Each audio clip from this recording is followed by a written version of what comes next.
Joining us live is political scientist and honorary professor at the University of Sydney, Simon Jackman. Simon, appreciate your time. Thank you. From what we've seen so far in terms of Donald Trump's negotiations with various world leaders, is it clear to you what the best way for world leaders is to actually approach their dealings with the president? Well, our world leaders are in a difficult bind, right? They're trying to win an election at the moment, so that changes the calculus big time for our, the Prime Minister and for the opposition leader at the moment, as opposed to what might prosecuting a relationship with Donald Trump over the medium to longer term look like. So I think that's qualification number one here, and indeed why today was such an interesting political moment. I mean, I think the last thing Peter Dutton wants to do is to raise the ire of Donald Trump with those remarks today.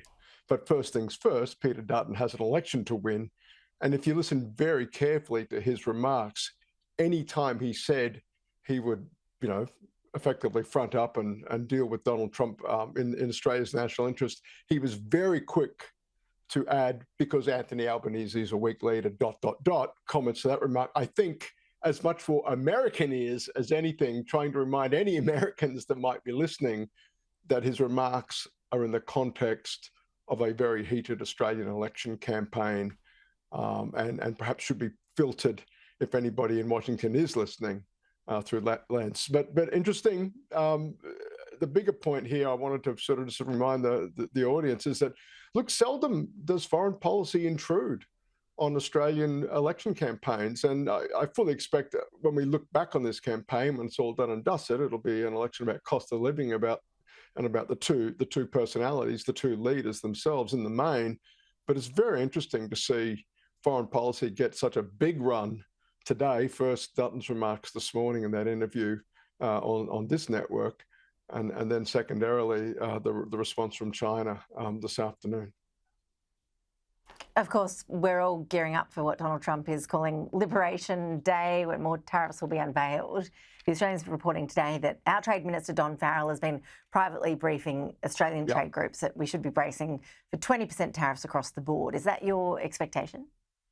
Look, we'll see where we land. I've been hearing, beef is going to get 10%, and there might be different carve-outs for different places. The one organising principle, to the extent there's been one around this in Washington, has been they're retaliatory. And of course, as Australian representatives eagerly point out when they're in Washington, Australia and the US have a free trade arrangement, and we don't subject US goods to tariffs on the way in. There are a lot of non-tariff issues on the table that American exporters can legitimately gripe about.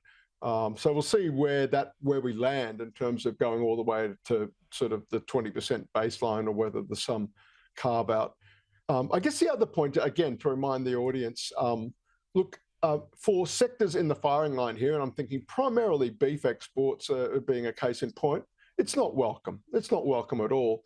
But in the bigger scheme of things, the Australia-US trade relationship is not a big part of the Australian export profile. Most of our exports go somewhere else.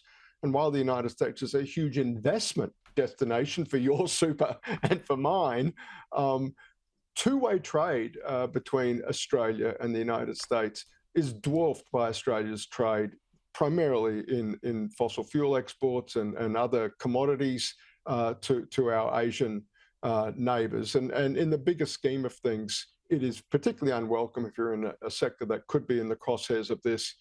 But boy, oh boy, if you're an Australian beef or dairy exporter right now, China is looking better and better every day, principally because China has put tariffs on US beef and dairy products coming back in response to what Trump is doing to them. So when one part of the global trading system jams up like that, perhaps opportunity arises elsewhere, and Australian beef and dairy exporters in particular could be actually even better off once we get over the short-term disruptions of whatever may be coming our way on so-called Liberation Day.